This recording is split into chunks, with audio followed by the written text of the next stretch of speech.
Hello students, स्वागत है आप सभी का हमारे यूट्यूब चैनल पर जिसका नाम है सौरभ क्लासेस। आज मैं आधुनिक भारतीय इतिहास से काफ़ी रोचक विषय असहयोग आंदोलन, जिसे हम लोग नॉन कोऑपरेशन मूवमेंट भी कहते हैं, यह विषय लेकर उपस्थित हुआ हूँ। तो चलिए हम शुरू करते हैं। असहयोग आंदोलन का वर्णन करें। आधुनिक भारतीय इतिहास में असहयोग आंदोलन काफ़ी महत्वपूर्ण है। दरअसल 1920 में भारतीय जनता के लिए निराशा और क्षोभ का वर्ष था। जनता उम्मीद लगाए बैठी थी कि प्रथम विश्व युद्ध की समाप्ति के बाद अंग्रेजी हुकूमत उनके लिए अवश्य कुछ करेगी। लेकिन रॉलेट एक्ट, जालियांवाला बाग हत्याकांड, मॉन्टेग्यू चेम्सफोर्ड अधिनियम तथा तुर्की के खलीफा के प्रति अनुदार रवैया आदि ने लोगों की सारी उम्मीदों पर पानी फेर दिया। जनता समझ गई कि अंग्रेज सिवा दमन के उसे और कुछ नहीं देगी। प्रथम विश्व युद्ध में महंगाई बढ़ा दी थी। खाद्यान्नों की कमी तो थी ही, कीमतें भी आसमान छू रही थी। मुद्रास्फीति लगातार बढ़ती जा रही थी। गांव में किसान सूखा, महामारी, प्लेग आदि से जूझ रहे थे। इन महामारियों की चपेट में आकर हजारों लोग मारे गए। चारों ओर बेरोजगारी व्याप्त थी। जनता की आर्थिक कठिनाइयां काफी बढ़ती जा रही थी तथा इसका प्रभाव मजदूर, दस्तकार, मध्यम वर्ग सभी को अपने चपेट में ले लिया था। इन सभी कारकों ने जनसाधारण को अंग्रेजी हुकूमत के खिलाफ तैयार कर दिया था। बस उसे सही दिशा की आवश्यकता थी, जिसे अगस्त 1920 में गांधी जी ने असहयोग आंदोलन द्वारा पूरा किया। सितंबर 1920 में कलकत्ता कांग्रेस अधिवेशन में कांग्रेस द्वारा असहयोग आंदोलन को स्वीकार कर लिया गया। इसके बाद इस आंदोलन की रूपरेखा तैयार की गई और दो प्रकार के कार्यक्रम तय किए गए, निषेधात्मक तथा रचनात्मक।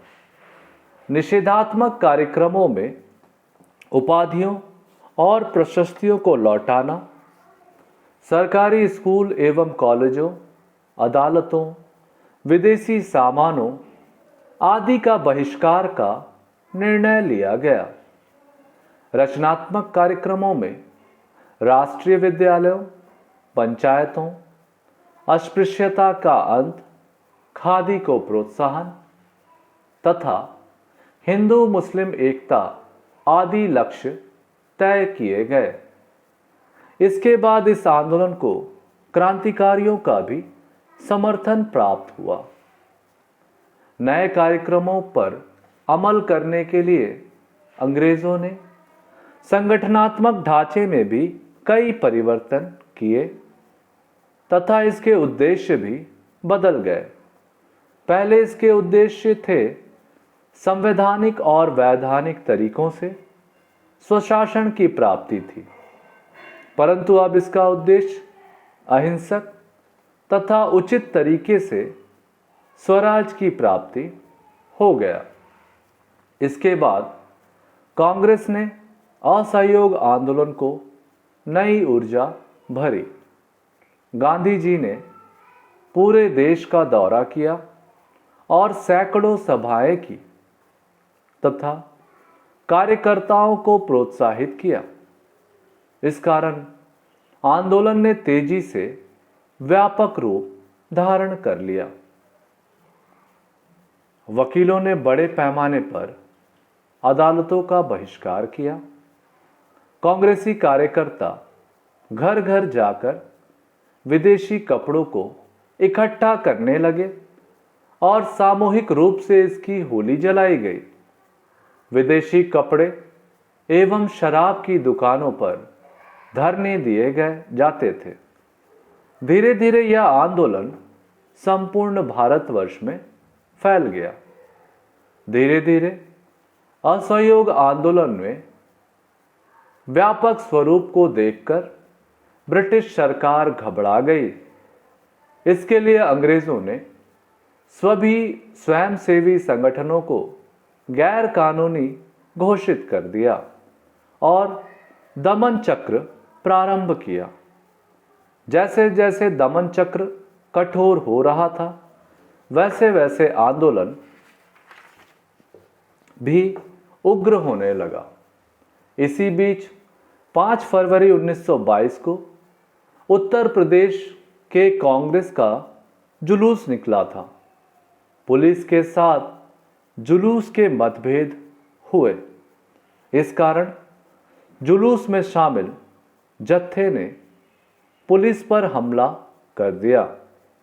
इसके पश्चात जुलूस के लोगों ने थानों में भी आग लगा दी।